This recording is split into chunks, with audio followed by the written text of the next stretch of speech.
Young Lord ने आंखें ठंडी करके दोनों हाथों से लॉग्स को उठाया और तेजी से कार्विंग करने लगा। सिल्वर लाइट चमकी और पलक झपकते ही लॉग्स घर और गांव के पड़ोसियों की मूर्तियों में बदल गए। वे वुड कार्विंग्स चमकने लगे और फैलकर पूरा गांव, लोग, पक्षियों का गीत और फूलों की खुशबू सब फिर से रिस्टोर हो गए। यंग लार्ड ने ठंडी आवाज में कहा, तुम कोई भी हो, अब यहां से गायब हो जाओ। स्टाई आई धीरे धीरे गायब हो गया। तियन यून सेक्ट के नीचे फाइकस रिलीजियोसा के पास खड़ा फेस जीनियल यूथ बुदबुदाया। असल में यह समसारा कल्टीवेशन कर रहा है, तभी तो 13 दिन से अधिक टिक पाया। हर दिन वह एक नया समसारा अनुभव करता है। कोर्टयार्ड में ओल्ड मैन ने आह भरकर कहा, 84वीं बार शुरू हो रही है, क्या तुम जारी रखना चाहते हो? यंग लैड ने अधूरी वुड कार्विंग फीमेल की सिलुएट को देखा और कहा, जारी रखूंगा, यही टेस्ट का असली अर्थ है। तियान यून सेक्ट के गहरे भाग में ब्लैक ऑल्टर पर ऑल सीयर क्रॉस लेगेड बैठा था। उसने आईज खोली और संतुष्ट होकर सॉफ्टली कहा, यह वास्तव में अच्छा है। 10 दिन बाद पैराडाइज से एक व्यक्ति बाहर निकला। पहले कदम पर वह यंग लैड था, दूसरे कदम पर यंगस्टर और तीसरे कदम पर यूथ बन गया। यह यूथ लंबे बालों वाला, व्हाइट क्लोथिंग पहने हुए था और उसके हाथ में एक पूर्ण वुड कार्विंग थी। वह कार्विंग एक सुंदर फीमेल की थी, जिसके माउथ कॉर्नर पर ब्राइट स्माइल थी और आईज में खुशी झलक रही थी। वह कार्विंग एक सुंदर फीमेल की थी, जिसके माउथ कॉर्नर पर ब्राइट स्माइल थी और आईज में खुशी झलक रही थी। वह यूथ था, वांग लिन। 100 समसारा से कम में प्रश्न कैसे पूछ सकता है? 1000 वर्ष की कल्टीवेशन से कम में डे को कैसे पूछ सकता है? यह पर्सन टेस्ट वास्तव में इंटरेस्टिंग है। वांग लिन की आईज इस समय पहले से अधिक चमकदार थी, मानो स्टारी स्काई की तरह। उसने एक कदम बढ़ाया और पर्सन टेस्ट से बाहर निकल आया। तभी आवाज गूंजी, प्लेस टेस्ट, कल्टीवेशन बेस की परीक्षा है। क्या तुम तैयार हो और इसमें प्रवेश करने की हिम्मत रखते हो? वांग लिन मुस्कुराया, ऐसी कौन सी बात है जिससे डरूं? आसपास के स्थान का दर्रा एक आग जैसा लाल दुनिया थी। लाल ज्वाला समय समय पर दरारों से फूटकर सीधे आकाश तक पहुंचती थी। वांग लिन वहां खड़ा था, चारों ओर देख रहा था, चेहरा शांत था। यह स्थान किस तरह से कल्टीवेशन बेस की परीक्षा ले रहा है, यह वास्तव में पता नहीं। वांग लिन शांत कदमों से चला, आंखों में विचार प्रकट हो रहे थे। उसी समय दूर की दरार से एक लाल ज्वाला आकाश की ओर उठी और अचानक हवा में पिघलकर एक आग लाल छवि में बदल गई। वह लाल बालों वाला व्यक्ति स्थिर खड़ा था, मानो असंख्य लपटों की लताएं चारों ओर फैल रही हों। उसने दोनों हाथ सीने पर बांध रखे थे। चेहरा मूल रूप से धुंधला था, लेकिन तुरंत ही 2 अजीब मंद रोशनी दिखाई दी। ये स्थान का 10वां पास टेस्ट है। मैं गार्डियन इमॉर्टल हूं। मुझे हरा दो, तब तुम आगे बढ़ सकते हो। उस आग लाल छवि के मुंह से बर्फ जैसी ठंडी आवाज गूंजी।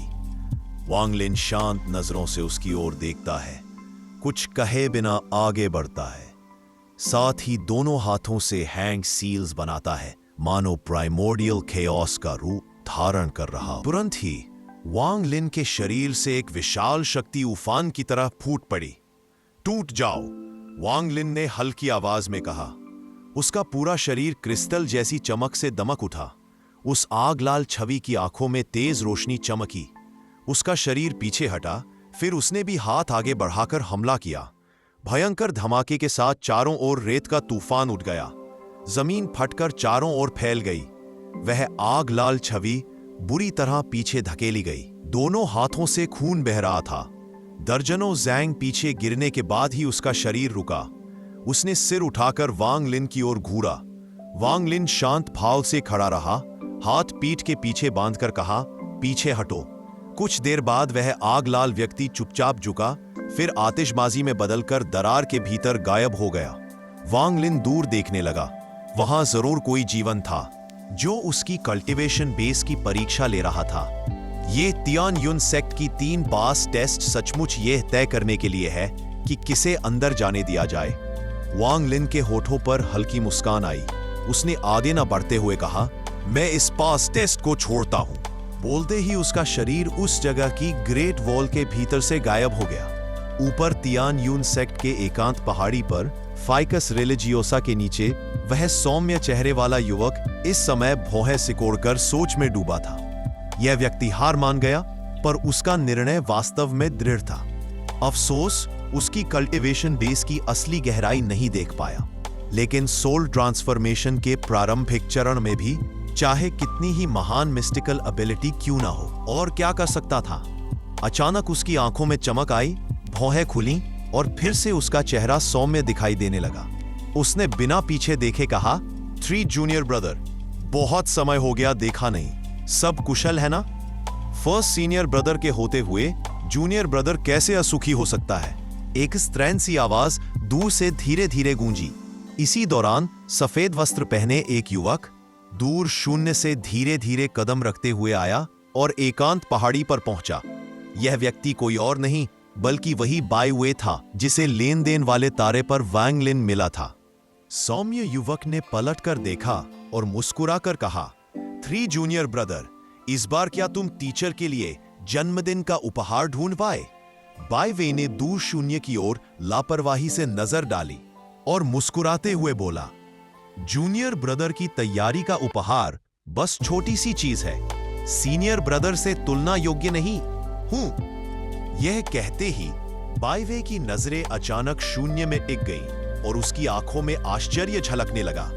सौम्य युवक के मन में हलचल हुई और उसने कहा, यह व्यक्ति टीचर का सम्मानित डिसाइपल है जिसे वर्मिलियन बर्ड प्लैनेट पर लिया गया था। कई महीनों से यहां 3 पास टेस्ट पार कर रहा है और अब तीसरी परीक्षा पर पहुंच चुका है।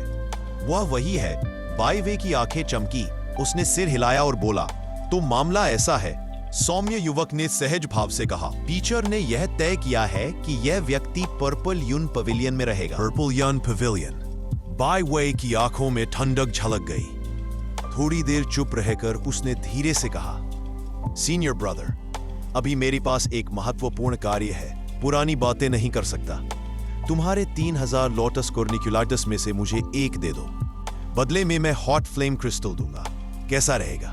सौम्य युवक हंसकर सिर हिलाता है और कहता है, यह बात तुम मेरी इमोर्टल्स केव में करना, मैं किसी को भेज दूंगा जो तुम्हें वहां ले जाए। बाई वे ने मुट्ठी बांधकर सलाम किया, शून्य की ओर गहरी नजर डाली और एक झटके में गायब हो गया। सौम्य युवक ने थोड़ी छूते हुए खुद से बुदबुदाया, टीचर ने इस व्यक्ति को पर्पल यन पवेलियन में भेजा है, इसका क्या अर्थ है? यदि न होता तो शायद इस व्यक्ति को सेक्ट में और आसान रास्ता मिलता, पर अब उसे आग में डाल दिया गया है। उस दिन की पास टेस्ट वास्तव में डोमेन की परीक्षा थी।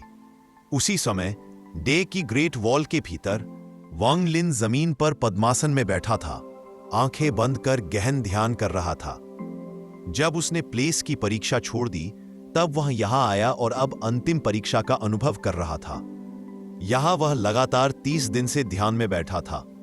इन 30 दिनों में वांग लिन निरंतर विचार कर रहा था। डे की ग्रेट वॉल के भीतर कुछ रहस्यमय था।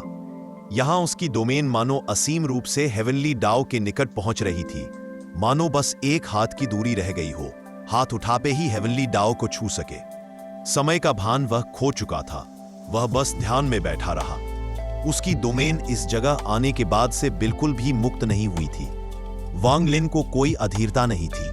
ध्यान के दौरान उसे धुंधला सा आभास हुआ, जैसे वह किसी सीमा को समझने की कोशिश कर रहा हो। यह पास टेस्ट भी मानो जगह और व्यक्ति दोनों की परीक्षा का समन्वय था। उसके ओरिजिन सोल में धीरे धीरे एक डाओ का चिन्ह प्रकट होने लगा। इसी तरह डे की ग्रेट वॉल के भीतर 51वां दिन आया। उस दिन वांग लिन ने आंखें खोली और ध्यान, उसकी आंखों में कोई चमक नहीं थी, लेकिन एक अजीब सा प्रकाश झलक रहा था। कुछ देर सोचकर उसके होठों पर हल्की मुस्कान उभरी। ये तीनों परीक्षाएं असली परीक्षा नहीं है, बल्कि अवसर है। जिसे समझ आ गया वही आगे बढ़ गया। वांग लिन उठ खड़ा हुआ, चारों ओर देखते हुए मुस्कुराया और कहा, डे की पास टेस्ट मैं छोड़ता हूं। यह कहते ही चारों ओर की दुनिया अचानक फूल सी घूमने लगी। सब कुछ कांपा और पल भर में गायब हो गया। जब उसकी चेतना लौटी तो वह तियान यून सेक्ट की 1000 पहाड़ियों के पास खड़ा था। उसके सामने इस समय एक व्यक्ति खड़ा था। वह बैंगनी वस्त्र पहने सौम्य चेहरे वाला था और मुस्कुराकर वांग लिन को देख रहा था। मैं जाओ सिंह शाह हूं, टीचर के डिसाइपल्स में पर्पल डिपार्टमेंट का सबसे पहला। तुम मुझे फर्स्ट सीनियर ब्रदर कह सकते हो। वांग लिन ने हाथ जोड़कर कहा। वांग लिन ने फर्स्ट सीनियर ब्रदर को प्रणाम किया। जाओ सिंह शाह हल्की मुस्कान के साथ आगे बढ़ा और बोला, वांग लिन जूनियर ब्रदर, मेरे साथ चलो। टीचर ने आदेश दिया है कि तुम अस्थायी रूप से पर्पल यून पवेलियन में रहोगे। इतना कहकर जाओ सिंह शाह आगे बढ़ा और वांग लिन उसके पीछे चल पड़ा। दोनों प्रकाश की तरह उड़ते हुए 1000 पहाड़ियों की गहराइयों में पहुंच गए। उड़ान के दौरान जाओ सिंह शाह ने हंसते बोलते बड़े मित्रवत ढंग से तियानयून सेक्ट का परिचय कराया। उसकी बातें सहज थीं, लेकिन अक्सर सीधी मुख्य बात पर पहुंचती थी, जिससे वांग लिन को सेक्ट की एक झलक मिल गई। जाओ senior brother, all seer senior के डिसाइपल्स कुल कितने हैं? वांग लिन ने पूछा। जाओ सिंह शाह मुस्कुराया और हाथ से सील बनाकर सामने के बादलों को हटा दिया, जिससे एक मार्ग खुल गया। वह उड़ते हुए बोला, जूनियर ब्रदर, टीचर ने अपने जीवन में केवल 7 डिसाइपल्स लिए। लाल, नारंगी, पीला, हरा, नीला, आसमानी और बैंगनी, इन 7 रंगों में से एक। मैं पर्पल डिपार्टमेंट का हूं। Purple department. वांग लिन की आंखें चमकी। जाओ सिंह शाह ने हल्की सांस ली और कहा, इन 7 डिसाइपल्स में से केवल पर्पल डिपार्टमेंट सबसे कमजोर है। आगे चलकर तुम समझ जाओगे। अभी इतना ही जान लो। थोड़ी ही देर में वे 1000 पहाड़ियों से निकलकर एक विशाल पर्वत पर पहुंचे। उसकी चोटी पर भव्य टॉवर खड़ा था, जिससे गाढ़ी बैंगनी रोशनी चारों ओर फैल रही थी। ये बैंगनी आभा मानो स्रोत थी, जिसने आसपास की चट्टानों और पेड़ों को भी बैंगनी कर दिया था। वांग लिन जूनियर ब्रदर, मेरे साथ आओ, कहकर जाओ सिंह शाह सीधा पर्वत की ओर बढ़ गया और वांग लिन भी उसके पीछे गया। पर्वत के चौप पर टॉवर के नीचे असंख्य तियानयून सेक्ट डिसाइपल्स ध्यान में बैठे साधना कर रहे थे। पीछे की ओर गिनती से परे महल और मंडप फैले हुए थे, जहां कोई डाओ की शिक्षा दे रहा था, कोई मंत्र साधना कर रहा था और कोई ध्यान में मग्न था। एक नजर में ही वांग लिन समझ गया कि डिसाइपल्स की संख्या 1000 से अधिक है। यहां पर्पल सेक्ट का पर्वत द्वार है। पश्चिम की ओर देखो, वही पर्पल यून पवेलियन है। डिवाइन सेंस से देख लो, तुम्हें समझ आ जाएगा। सीनियर ब्रदर को अब जाना होगा। जाओ सिंह शाह ने हाथ जोड़कर मुस्कुराते हुए कहा। वांग लिन ने भी हाथ जोड़कर अभिवादन किया और बिजली की तरह पश्चिम की ओर उड़ गया। जाओ सिंह शाह के चेहरे पर वही सौम्य भाव था, लेकिन उसकी आंखों में क्षण भर के लिए एक अजीब चमक उभरी। वांग लिन उड़ते हुए ठंडे भाव से सोच रहा था। वह पहचान गया कि यह वही व्यक्ति था जिसे उसने रेनबो सनलाइट की ग्रेट वॉल के भीतर देखा था, लेकिन उसके चेहरे पर कोई भाव नहीं आया। कुछ देर बाद वांग लिन ने डिवाइन सेंस फैलाया और सामने हल्की बैंगनी आभा से जगमगाता एक पवेलियन देखा। ऊपर 3 बड़े अक्षर चमक रहे थे, पर्पल यून पवेलियन। यह तियानयून सेक्ट वाकई बहुत विशाल है। केवल पर्पल सेक्ट ही इतनी बड़ी है, बाकी 6 का क्या हाल होगा? और पूरे सेक्ट की कल्पना ही असंभव है। वांग लिन की आंखें चमकी और वह बिजली की तरह पवेलियन के सामने उतर आया। जैसे ही वह सीढ़ियों पर चढ़ने वाला था, उसकी भौहें सिकुड़ी। उसने पर्पल यून पवेलियन की ओर देखा। वहां से इस समय एक महिला बाहर आ रही थी। वह बैंगनी वस्त्र पहने थी, जिन पर सुनहरे फूल बने थे। उसका चेहरा सुंदर और मधुर था, पर इस समय उसकी आंखों में ठंडक थी। वह सीधे वांग लिन को घूम